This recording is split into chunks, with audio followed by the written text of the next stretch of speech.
and welcome to Strive Defense Dialogue. As you are aware, Strive is a think tank of veterans of Indian Armed Forces based at Lucknow.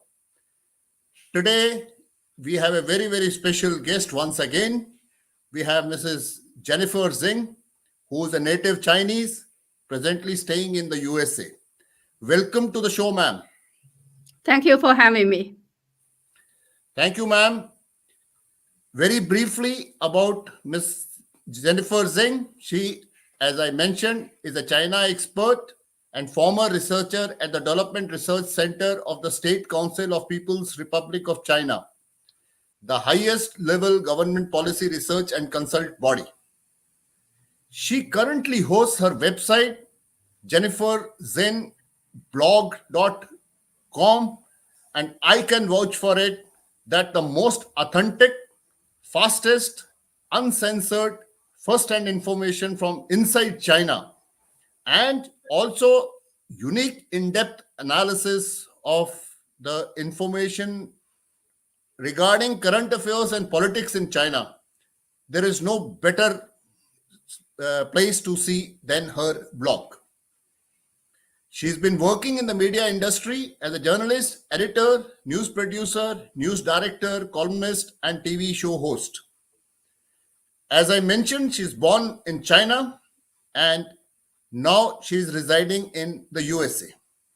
Ma'am, once again, welcome to our show and thank you very much for accepting the invitation, ma'am. Thank you for having me again.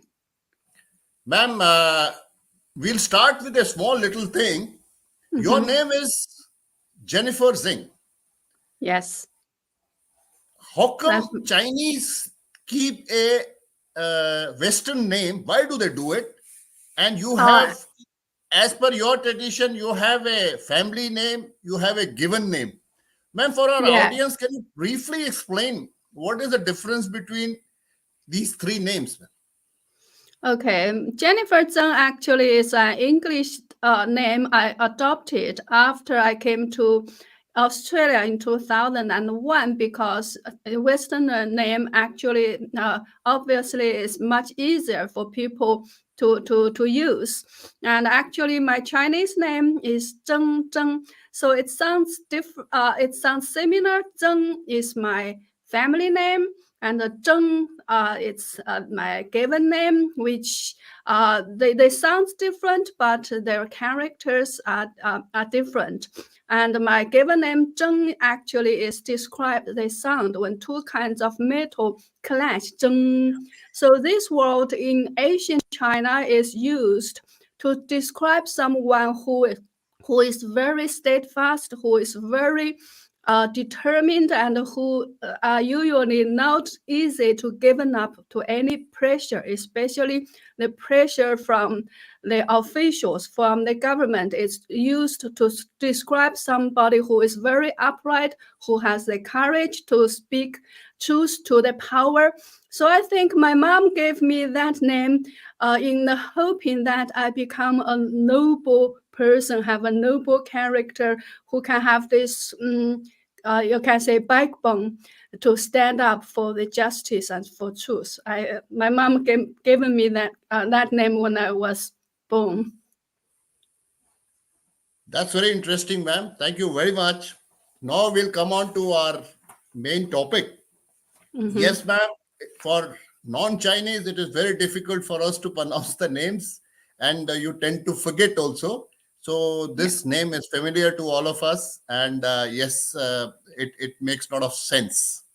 Ma'am, coming on to the topic, what is happening in China, ma'am? There are a lot of health codes, the testing which has started again, there are mask mandates that have come.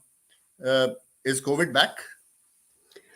Initially, I think what we could know is only a phenomena of all the hospitals, especially children's hospital, were overcrowded. It started from northeast China and then spread to Beijing, to Tianjin, and then spread all over the country. So some children's hospital were seeing 10 times more patients than usual years.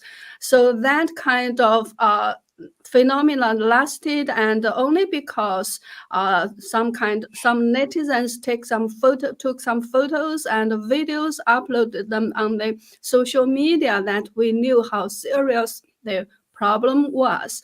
But initially, the Chinese authorities, I think, they want to downplay this wave of outbreak, so they try to say it is a pneumonia caused by mycoplasma, but from what of the phenomena we saw gradually, like you said, mask mandate is coming back, and especially when someone posted his medical records on the internet, they gave him all sorts of tests, but COVID. So it seems like the Chinese authorities or the Chinese Communist Party purposely avoid giving people COVID, because in other countries, if you have a symptom like cold, fever, or respiratory symptoms, well, you would immediately given a COVID test, because in a lot of countries it's still going on, although it's not that serious as before. So gradually, from all these symptoms, I tend to believe it is still COVID. Either it's coming back or a new variant, but also, of course, there is another possibility, that is some bad reaction of the vaccine, or the vaccine's quality is not good enough, because China, I think, is the only country that use the inactivated vaccine. So that's a very special type, and especially after the death of a very famous celebrity actress from Hong Kong. She moved to China later. So, and she actually acted as the promotional ambassador for the CCP's vaccine. So she herself got 4 doses of vaccine, and she suddenly died alone at her home at the age of only 57. She was rushed to the house. She was still okay maybe several days ago, and she stayed at home, and suddenly the next day her assistant found her already dead and home, and she was rushed to the hospital, and the CCP is trying to cover up the fact that he has been acted as the CCP's vaccination promotion ambassador. After his death, they actually deleted that record from his bio online. So could be different reasons that how we can make the best guess from what we saw and observed.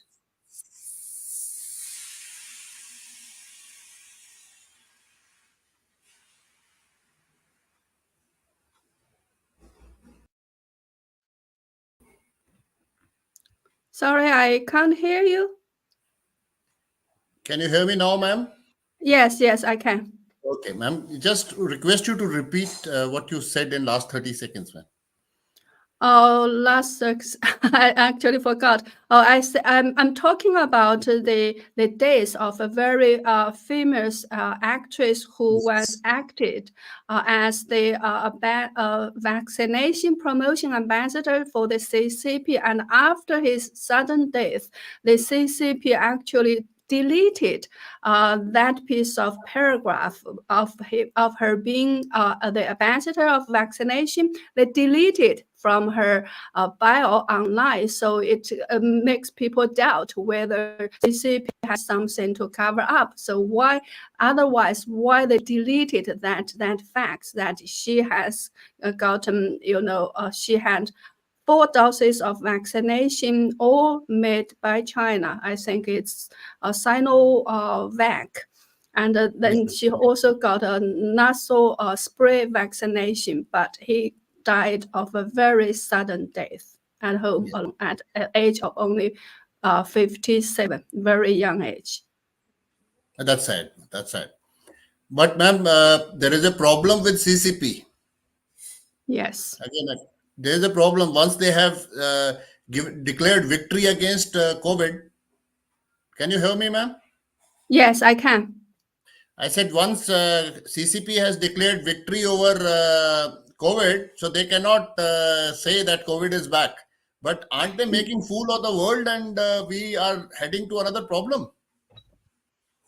Yes, exactly. When I did my first show, my first coverage on this wave of outbreak, and that time CCP was declaring this is influenza, this is mycoplasma.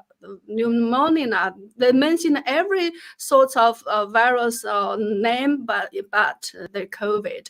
I said in that first show, I seriously doubt it's still COVID. It's either it has never left or it has come make a return or there's new variation. The reason why they didn't want to admit this is COVID is exactly like you said, because they had already declared victory, and also they had imposed 3-year very insane and strict lockdowns. If they admit it's a COVID, one, it means their so-called control and prevention had failed. Two, if you impose lockdowns in the past, and now if it's coming back, whether you are going to impose lockdown again, if you impose lockdown, people are not going to like it. The economy can't, I think, handle another lockdown. But if you don't impose lockdown, how would you justify your lockdowns before? So they are in a very awkward position. That's why they'd rather cover up. So they lied to the world again. They didn't admit there is a COVID. And then I think very recently they finally admitted the new variant, which is JN.1, I think, Yes. had appeared in China. They first found it in October, but they only told the world in December. Oh, so they have accepted that this is a variant of COVID? Yes, they recently admitted they have discovered discovered this new variant, which is already in other countries. They admitted it only after other countries are saying this is the most fastest spreading new variant of COVID. They admitted it, so they can turn around to blame. Oh, we got this from other countries because America is having it, the Europe is having it. We got. They always said COVID is imported from other countries. They never wanted to admit this originated from China. Ma'am, what are the reasons? Why is China, especially the Wuhan lab, last time also it has happened from there, the spread, the way it is going, this time also it seems that it is from China. What is so special about China? What is the reason why these viruses are originating from China?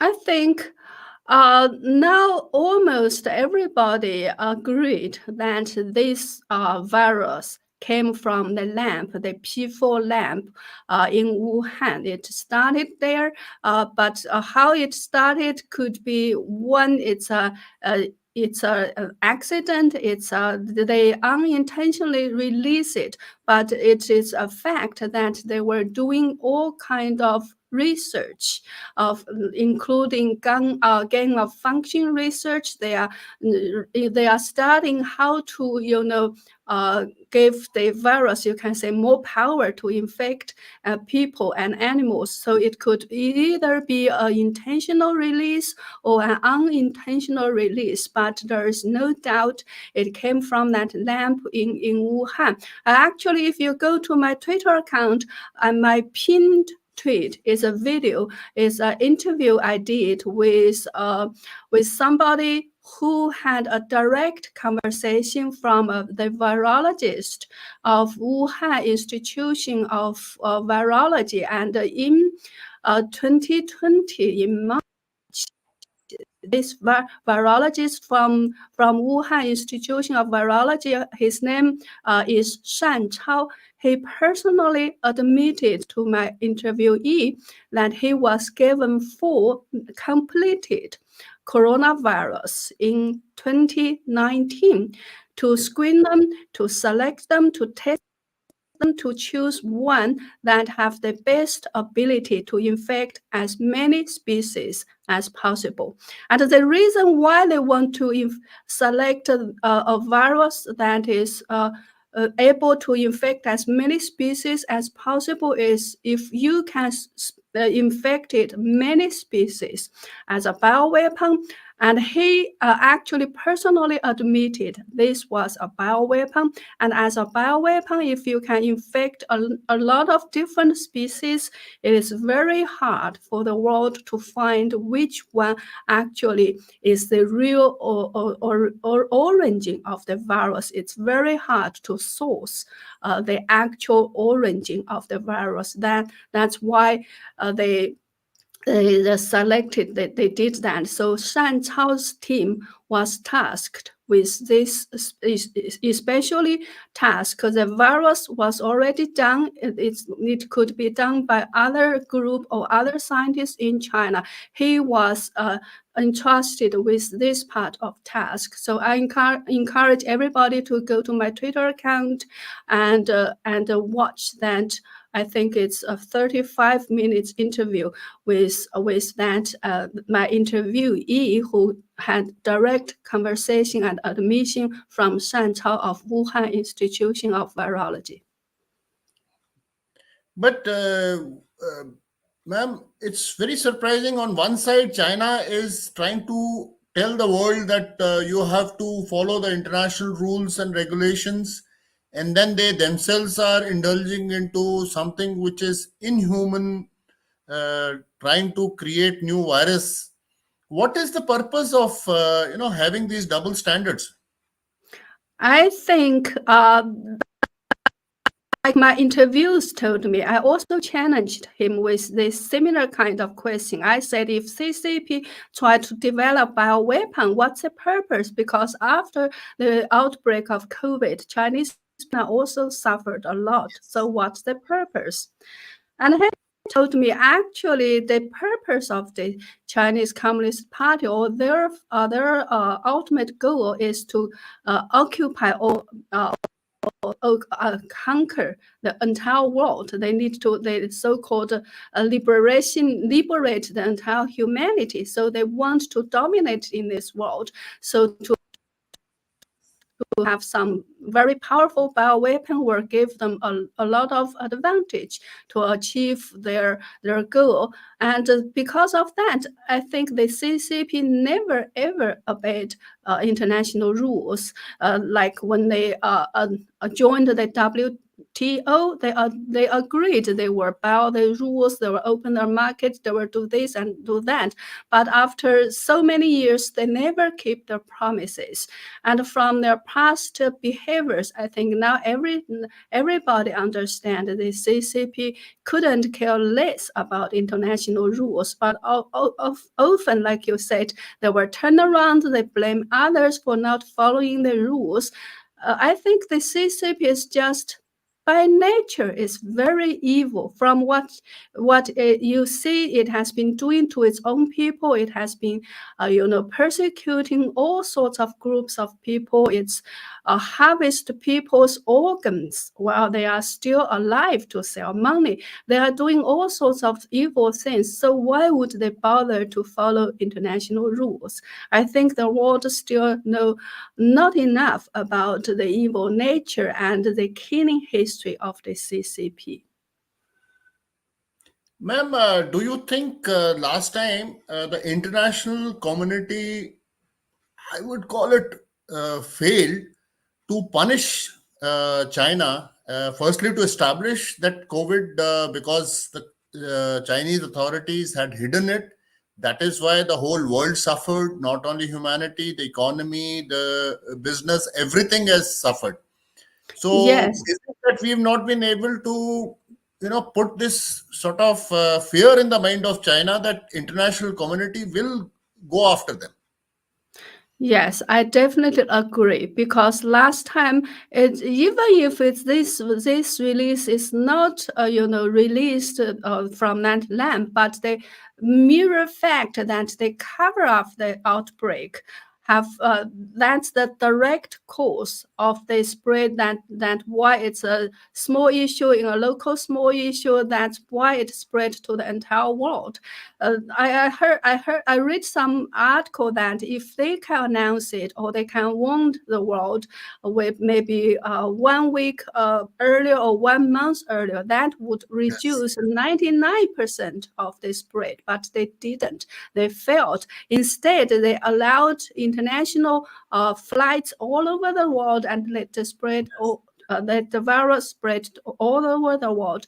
I think the failure of the international world to hold the CCP accountable is a very sad tragedy, because the CCP could get away from what they did the last time. Yes. Why wouldn't they do it another time? Say they don't bother. And the WHO, I think, for now has never been able to try to send international experts into China to get to the bottom of the issue, how and why exactly it broke out. If we couldn't find the root cause of the last pandemic, we could very possible suffer another one. But this time, ma'am, have they taken corrective measures in time? Are there any testing being done, or some restrictions being put, or some sort of code like they had done on the mobile last time with green, yellow, and red, restricting the entries? Has China taken those instructions and they're following it, ma'am? It's hard to say. I think in the beginning they want to cover it up and pretending it's something else. They even didn't give patients COVID test. They want maybe just hoping it were just passed like last time. Because they never care how many people died, and then the problem became worse and worse. And I think they knew very well it's COVID, so they I think indirectly or trying to slickly like we said, post some kind of regulation and suggesting or asking people to wear masks again. And some cities have reinstalled the health code or reactivate the health code, and some cities started to do COVID test to people again. But in general, I think there lacks the coordinated effort and to deal with it in a very timely manner, so to reduce the spread. I think because the first priority for the CCP is to save their face, is not to save people's lives. So they always act very, you can say, either slowly or very handle it very wrong or do nothing at all, and then let the people suffer and let the international community in the dark. And they just hoping that after many people die, this thing will get over anyway, like what happened in last year in December and in the beginning of this year when they first lifted the lockdown. So many people died. You couldn't get into the funeral home to get your family's body burned, cremated. Sometimes you had to wait 2 or 3 months. So the CCPs, I think their starting point to consider things is totally different, from other government who wants to be responsible to their people and to their people's lives. The CCP consider different issues. Ma'am, this is very scary.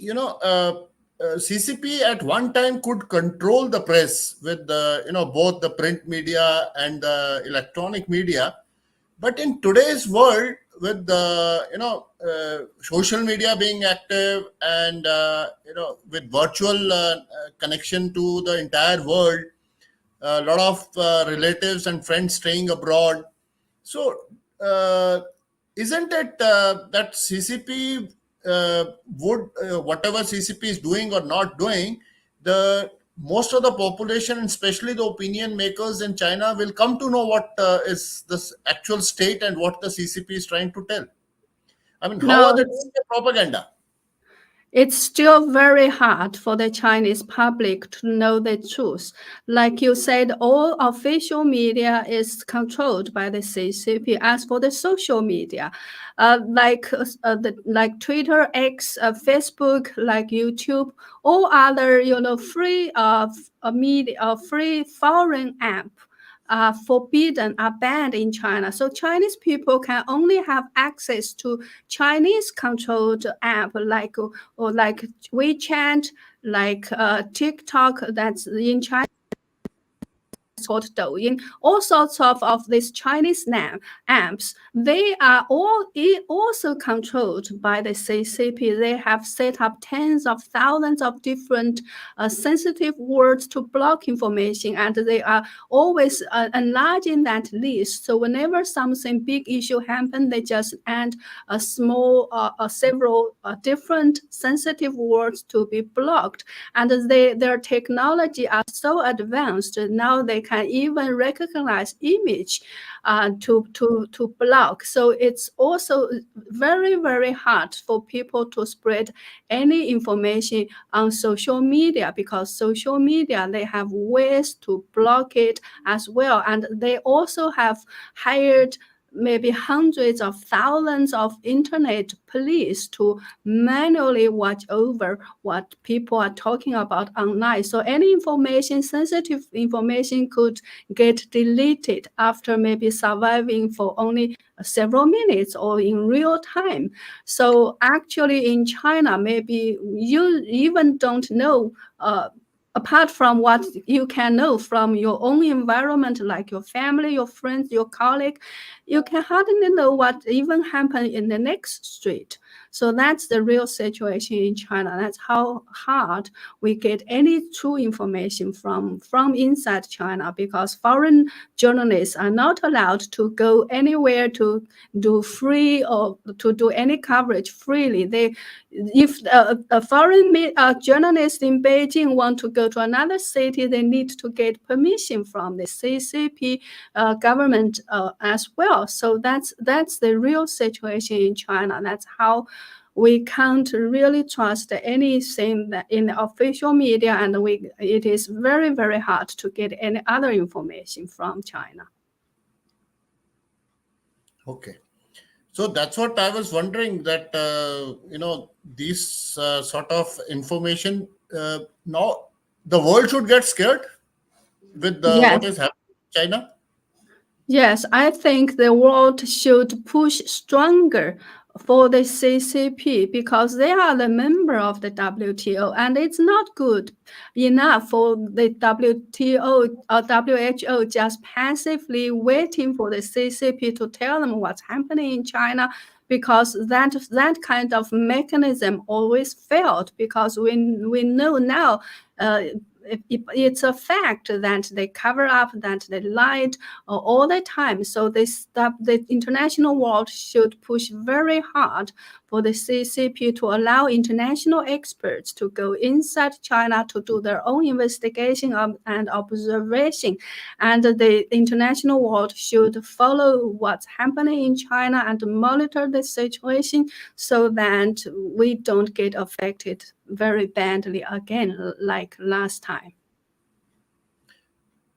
Okay. Ma'am, tell me, what extent has this, shall we call it epidemic or pandemic, to what extent has it spread in China? I mean, which all cities are badly affected?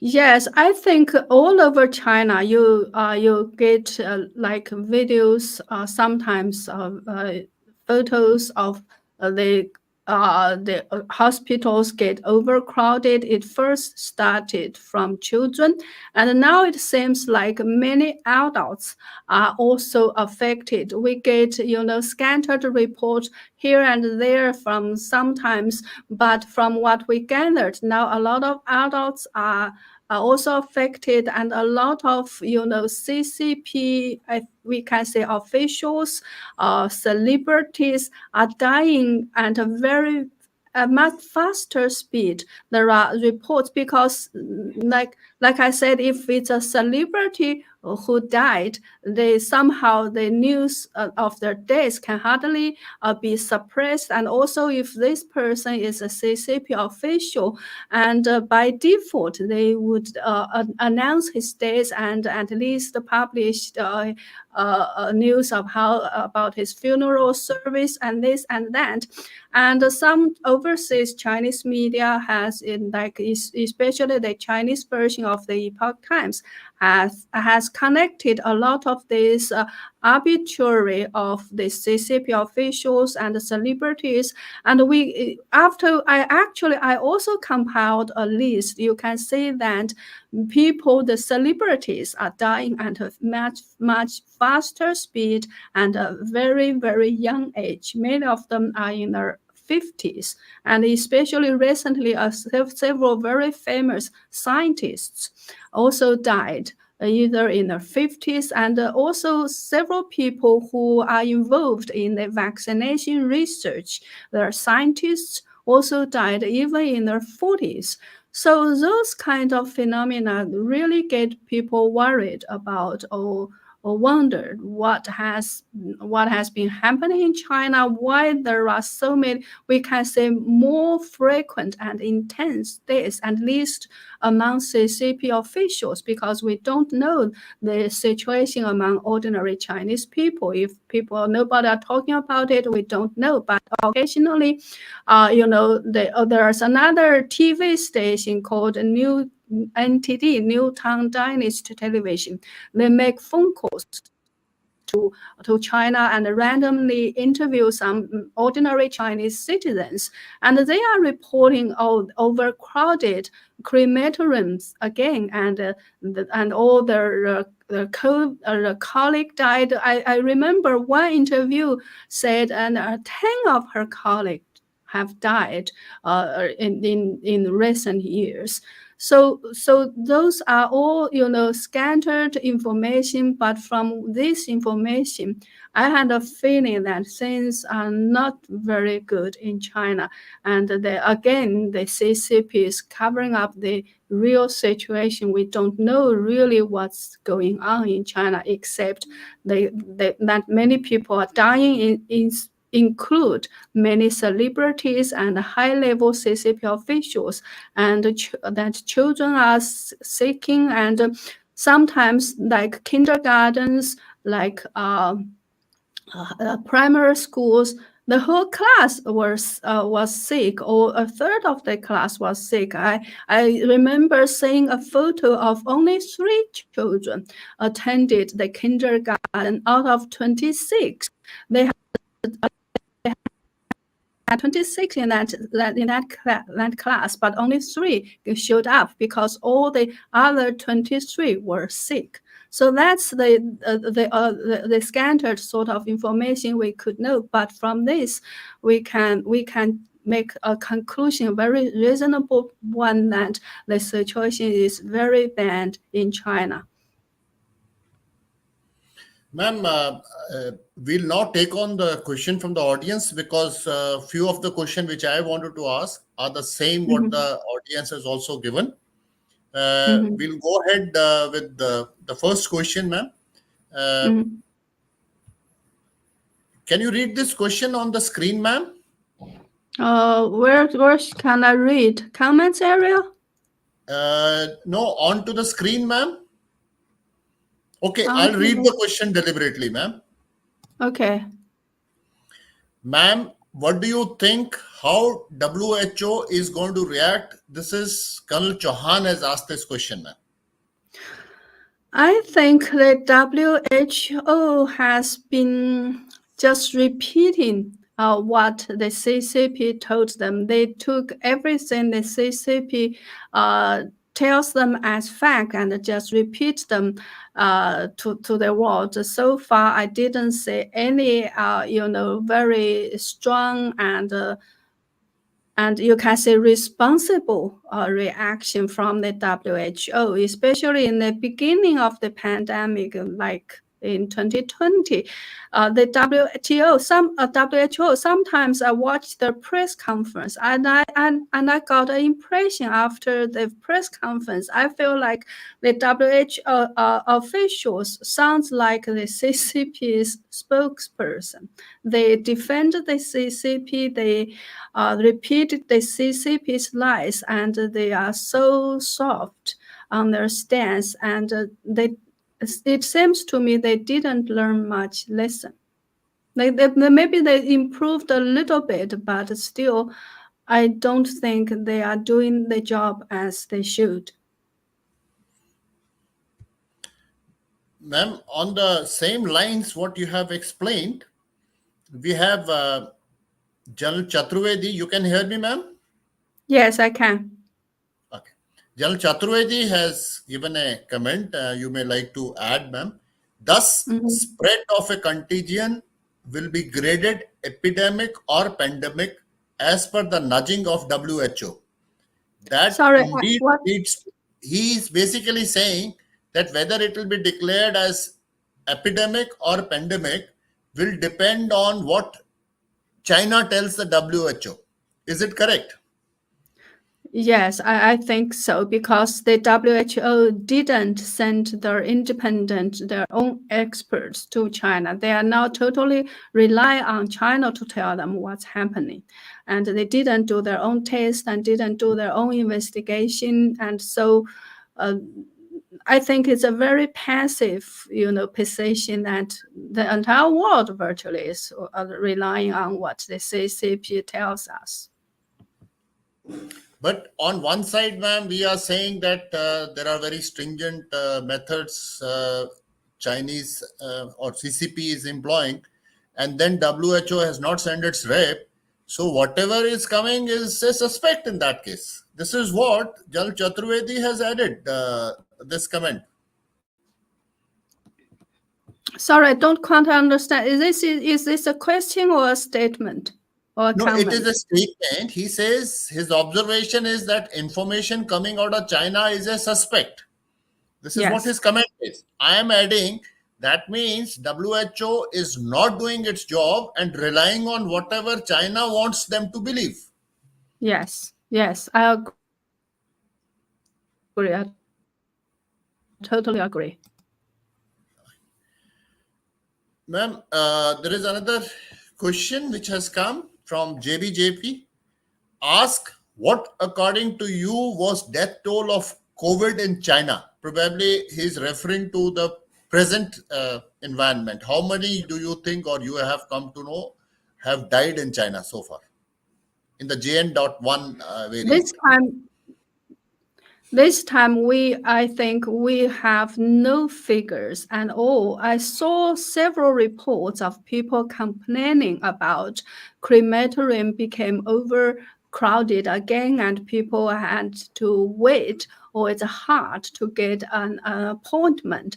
But that's the only thing we can get. So exactly how many people have died or are dying, there's no, official statistic figure, and any individual can only know what happened around you yourself. You don't know what happened in your neighborhood or in another city. So I can only say right now I have no information whatsoever about the death toll of this wave of outbreak. Okay, ma'am, there is yet another comment. The stranglehold explained by you is scary. People are scared of the way information is controlled in China. This means only that information is filtered out of China, which CCP allows to go out. Is it fully correct, ma'am? So this means only that info is filtered. Yes, I think mostly correct. Maybe occasionally they are not quick enough to delete some kind of information from the social media. So that kind of information got leaked or got reposted in overseas platform like Twitter or X. So, but those kind of things are random and it's not reliable. But sometimes it gives us some glimpse into what's really going on in China. But overall, it is very hard to know the overall situation. Yes, ma'am. Like very recently, the official newspaper Xinhua. I hope you understood our pronunciation. Xinhua Yes. had given this information about children, if I'm not wrong, and some precautions to be taken by children. This had appeared in Xinhua, so that means something is wrong there. An official newspaper Yes. with so much of circulation is giving cautionary messages. Yes, yes. So that's the way how the CCP handle things. They never, like I said in one of my shows, they never did a serious news report about the outbreak, but they sneakily maybe put something up in their health section to tell people how to, prevent from getting Correct. infected, how to protect yourself in this wave of, outbreak. So as a knowledge piece, but the fact that they put up this the knowledge piece and also the notification of people should wear mask under such kind of circumstances and conditions tells you that the problem must have already been very Yes. serious. Otherwise, they wouldn't put up this kind of information at all. Yes, the indicators, ma'am, like you have explained, I will just sum it up. The indications are that the health code is back with people getting that green, yellow, and red signs on their mobile. Testing is back, though they're calling it random. I read somewhere that Shanghai airport has started the testing of people who have gone abroad. Then mask mandate has come wherever they said that you are going to internal meetings in a closed door, you must wear mask. The Yeah. COVID vaccine dolled by them is a suspect after that Hong Kong actress who has died, who had taken 4 doses. So, overall, these are the indications which say that things may not be that simple as they look or they seem to us. Yes, I totally agree. But the thing is, we don't really know what's happening and what's going on. We all have to guess from what the information is already available. They are incomplete or they could be biased, but that's the only thing we can get. That's why I think the world should push harder for the CCP to let the international community to get into China to do their own investigation. Yes. Ma'am, there is another question from Samrat Ashok. Do you Mhm. believe that people in China also experienced starvation related deaths during the lockdown there?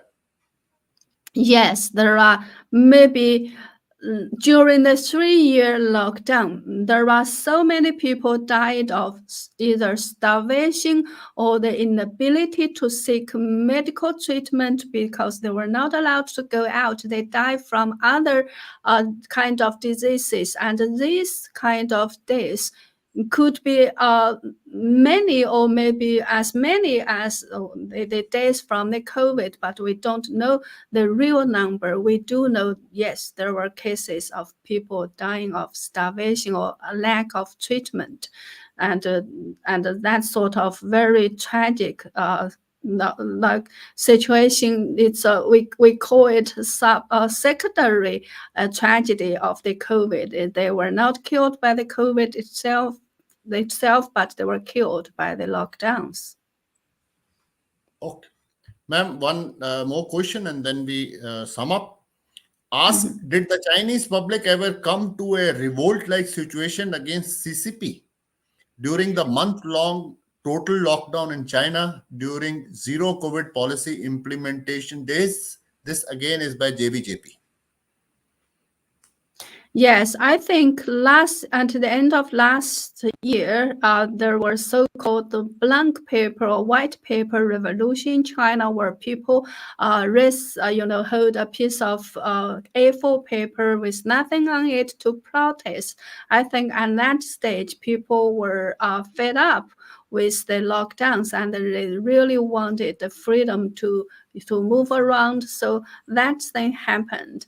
But like again, like China is such a tightly controlled society that outsiders have really very little idea about that. So everyone is watched. You have a social credit a system, and every person maybe have 2 cameras. You are watched, and their facial recognition technology is so advanced, and also all the social media app are monitored. So it is very hard for people to communicate and mobilize between themselves and to organize something, because as soon as somebody says something on the social media, the government already know it, and they will go arrest whoever who is trying to organize something. So that's why in China, every individual is they called like a separated atom, and you are all like separated atoms. So it's very hard for you to organize, to associate, and to do something together. I knew a case like, it's not a COVID. I think they are just some victim of financial fraud. They want to organize themselves to go to seek some compensation from that institution, but the person who is organizing it got arrested. So instead of getting anything back, the other people in the same group have to raise money to pay for his legal fee and also to support his daughter, because he has an independent daughter on him. After he got arrested, the livelihood of his daughter became a problem. So instead of getting any money back from the institution, these people are paying more money because of the arrest of their head, you can say that. So it is very hard for any protest to happen under this kind of circumstance. But ma'am, like one of our viewers has also said a supplementary question. He says that how does CCP so effectively control voice of 1.4 billion Chinese people? Is it that powerful and spread out in every nook and corner of your country wherever population lives? I think it's a result of over 7 decades of the CCP's rule. They are trying you can say reinforce their control over all these years. And also, especially now we are in a digital area, the digital technology didn't like as we expected. The internet would bring more freedom of speech to people. Instead, the digital technology now, I think, give the CCP more power to take control of the population. That is very sad fact, but it is, I think, continuous efforts on the CCP's part to reinforce their control. So they are ever, you can say, updating their new technology and their new method. So I think China maybe is one of the most controlled country, maybe just after or the same level as North Korea. So that's a very unfortunate fact, but it is happening in China. Ma'am, DIKP has asked how COVID has impacted Chinese economy. What measures? I'd say very, very badly. After they lifted the lockdown, in the beginning, they believe the economy will bounce back very, very soon, because now that the lockdowns are lifted. But unfortunately, all the economic figures in this year are going downwards. I think next year we will see the collapse of the real estate market is already collapsing, and the debts of the government, local governments, were very possibly explode. I recently did two programs about that, and the unemployment situation is very, very bad. And people are talk about downgrading of their consumption level. People are not buying any luxury goods. They are going to very cheap products instead. So all this phenomena, I think, give us a very, very gloom future of the Chinese economy. And I actually personally believe next year we will see huge problems with China's economy. The banks could go bankruptcy, and even the most, I think, insured employees like the public servant are now having pay cuts. And I saw a lot of information about people are not paid for months, and some cities are shut down all their public transportation system because they can't afford it. And some teachers are not get paid their stage protests, that sort of thing. I saw this kind of news almost every single day. Also because the Chinese, like I said, is controlling the information, and now they are even banned any economist to talk about negative news in their own like social media account or their own channel. And recently at their economic meeting conference of the central government, they put up a new slogan like, we need to sing out aloud about China's bright economic future. So, whenever the China say we need to do that, it means in that area there's huge problem. Now they say usually you rely on three engines to push forward your economy: investment, consumption, and trade. But now the three new engines for the CCP, that's the joke of Chinese netizens, is China's propaganda department, the national security department, and the internet police. The propaganda department is responsible to create positive news and images, and the national security and the internet police are responsible to suppress any negative comments about Chinese economy. So in the news, and you say, oh, China's future is so bright. But I personally believe next year we will see huge things happening within the financial, real estate, and economic sector. But this is not very good news for the CCP. No, not very, actually not good news at all. I think they are all fatal news to the CCP. Now, I personally can't see any possibilities how they can turn around of this. The fact is now China's farmers, I think nearly 300 million of them were working in the cities. And in China, China's land, according to the years or to the profit of how much the land can make, China's land can only support 200 million population.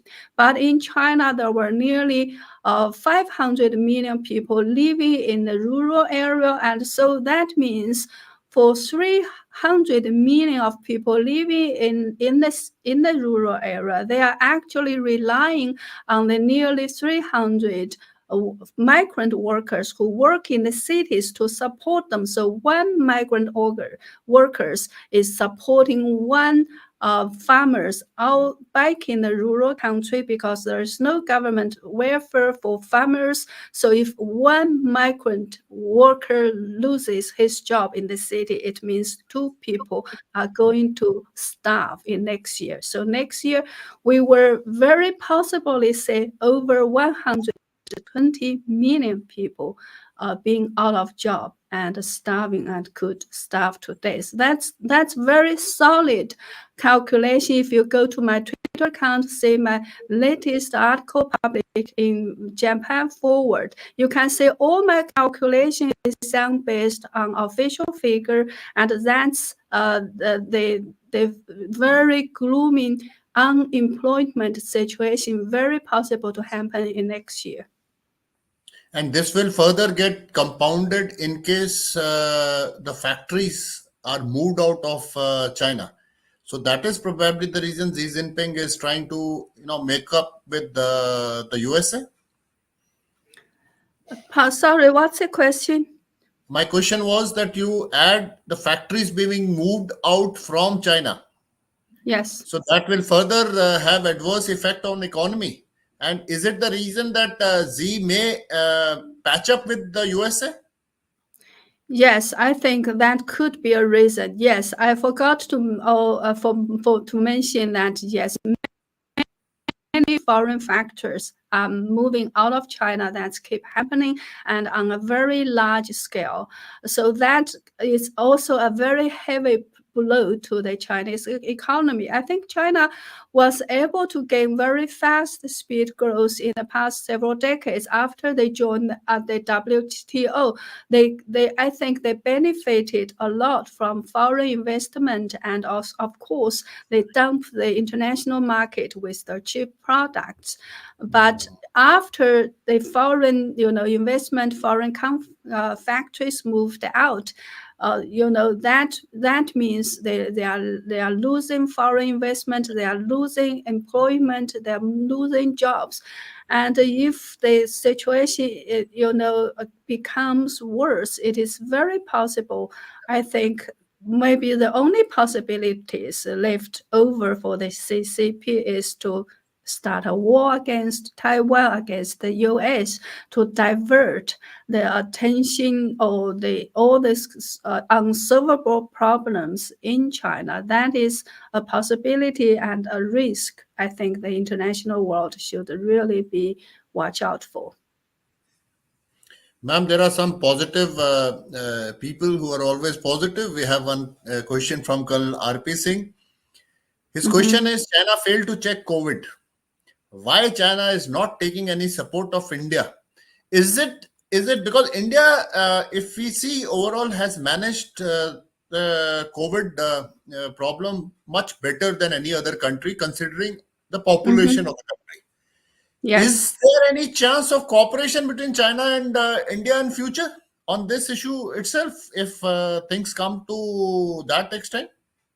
No, not at all. I'd like to say, whenever any natural disaster happens in China, like recently, the earthquake in Gansu province, many international world, including Taiwan, offered to help, but the CCP always refuses international help. They not only refuse international help, they even refuse Chinese help from other regions. Why? Okay. Because they can't control information. If like Indian people go into that rescue site, you will see what's the real situation. You could tell your people, you could post on your Twitter account, which they couldn't control. For the CCP, if they allow any international cooperation or rescue team to come into China, it means they lose control of the information, and that's what they want to happen the least. I don't think there's any possibility of a cooperation and China. That also means the CCP would have to admit that they are doing much worse job than India, and they need the help from India. I don't think the CCP will risk that kind of thing. Their face is the only legitimacy for them to rule China is that we are the best to govern the country. So that's why we should be in power. So if ever they admit they are doing not that good job, and other country, and especially India is a democracy, if they admit democracy works better than the CCP's dictatorship, that would mean the end of their legitimacy. So that's why I think it's very unlikely for the CCP to allow India for any help or cooperation. And it also gives a blow to Chinese dream and the Middle Kingdom syndrome that we see in Chinese. Yes, their face is most important. Yeah, face saving is most important in them. Yeah, more important than people's lives. Yeah, ma'am, we'll take one last question, though not directly related to the show, but giving your, there is some problem with this. Just one second, ma'am. Yeah. Jan Chaturvedi has asked this question, though not related to the topic, but given your knowledge about the thing, how has climate change impacted China in recent times?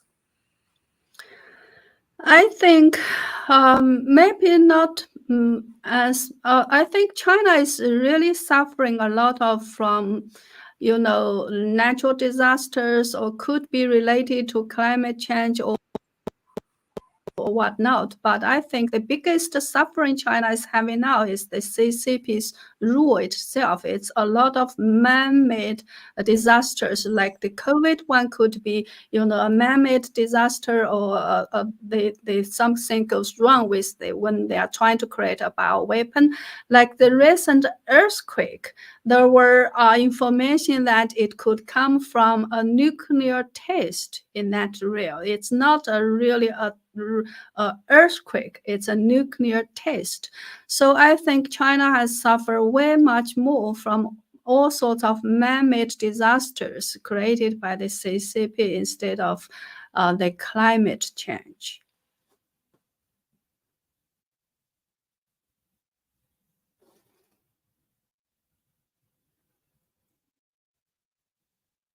Sorry, I can't hear anything.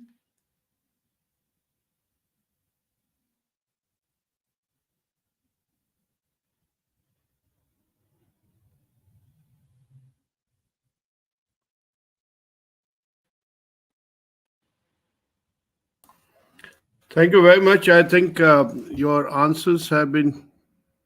Can you hear me? Yes, I lost your voice for a few seconds. Yes. He just lost the communication through this thing. It was the last question he asked: how the climate changes impact the China in recent time. The question is from Colonel Jana Ajay Chaturvedi. Can you answer it again, please? Okay, so I think the climate change may have some kind of effect in China, but as far as I'm concerned, there are more. The Chinese people are more affected by the man-made disasters created by the CCP, much more severe than the climate change. Thank you. Thank you very much, Thank you. ma'am. Nobody else Sorry. come. Thank you very much, ma'am. I think my net got disconnected for some reasons. For a moment, I was out of the screen. Ma'am, it was a great discussion, and we tried to gain the maximum from what you have said. In fact, a lot of issues have been very clear to me myself about China, about CCP conduct, and that is great insight into China. And thank you very much, ma'am. Now, may I request you to just, in case you want to make a concluding comment, ma'am. Yes, I do hope that the world can see through the CCP's real color, real nature, and don't, I think, harbor any unrealistic, you can say, illusion about that the CCP can be better, they can become a part of the international world or the civilized world. The quicker, the more we see clearly the evil nature of the CCP and deal with it accordingly, the better the world can protect itself from the damage that the CCP has been causing to the world. Thank you, ma'am. It was an excellent discussion.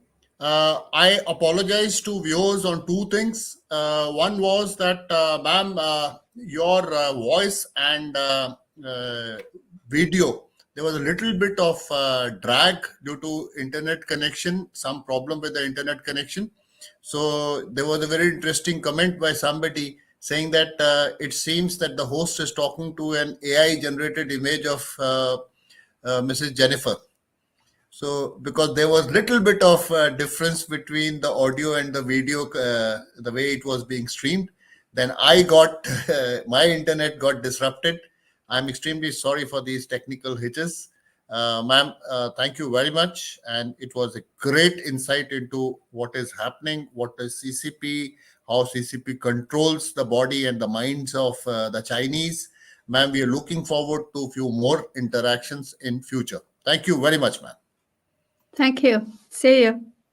Thank you, ma'am. Bye-bye, ma'am. Bye bye.